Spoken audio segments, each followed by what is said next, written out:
Hi, I hope everyone is doing well. And today I am going to talk about real estate. As per real estate, ఒక flat అమ్మాలనుకున్నట్లయితే ఒక రేరాలో register అయిన flat agent ఎవరైతే ఉన్నారో అమ్మబోయే agent అనేది అతను ఖచ్చితంగా ఆ బ్రోకర్ అనే వ్యక్తి ఖచ్చితంగా as per RERA they must have to register it.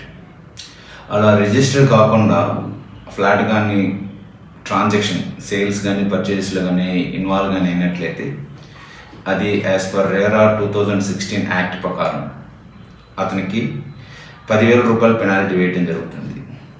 ఎందుకు ఒక రియల్ ఎస్టేట్ బ్రోకర్ అనేది రేరాలో ఖచ్చితంగా రిజిస్టర్ కావాలి అన్నట్లయితే బ్రోకర్ అన్నటోడు ఏది చేయకూడదు ఏది చేయాలి, ముఖ్యంగా ఒక బయ్యర్ కస్టమర్ ప్రాస్పెక్టివ్లో ఏం చేయాలి, సో దాంట్లో ఉన్నటువంటి ప్రాజెక్టులు ఏదైతే రిజిస్టర్ చేశారో అవన్నీ ఎక్స్ప్లెనేషన్ చేయాలి. ఇన్ కేస్ ఆ బ్రోకర్ అన్నటోళ్ళు రేరాలో కానీ రిజిస్టర్ చేసుకున్నట్లయితే ఆ కస్టమర్కి అనేది చాలా హెల్ప్ఫుల్ అవుతుంది.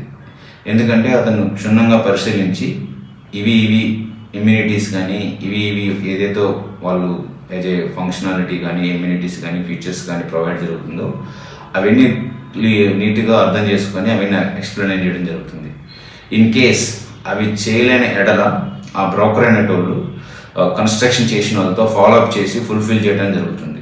అలా రిజిస్టర్ కాకుండా బ్రోకర్తో కానీ చేసినట్లయితే ఏదైనా సమస్య వచ్చినట్లయితే వాళ్ళు మీ ఎనికిడుతూ ఉండరు, దానివల్ల చాలా నష్టపోతారు. బివేర్, మీరు ఎప్పుడైనా సరే రియల్ ఎస్టేట్లోకి వెళ్ళేసి ఒక బ్రోకర్ ద్వారా ప్రాపర్టీ కొందాం అనుకున్నట్లయితే ఆ బ్రోకర్ అనేటోళ్ళు ఖచ్చితంగా రేరాలో రిజిస్టర్ అయిన ప్రాజెక్ట్ అయితే రేరాలో వాళ్ళు కూడా రిజిస్టర్ అయి ఉండాలి. అలా రిజిస్టర్ కాని ఎడలో వాళ్ళని మీరు చేసే ట్రాన్సాక్షన్ అనేవి లీగల్ కాదు. దాన్ని మీరు చాలా సీరియస్గా తీసుకొని వాళ్ళని అడగండి, మీరు రేరాలో రిజిస్టర్ అయ్యారా లేదా, రిజిస్టర్ బ్రోకరా నాన్ రిజిస్టర్ బ్రోకర్ అనేసి. సో కస్టమర్ తెలుసుకొని ఈ ట్రాన్సాక్షన్ గురించి చేసేదానికి మీరు ప్రయత్నించండి. దీని ద్వారా మీరు చాలా సేవ్ అవ్వడం జరుగుతుంది. Thank you.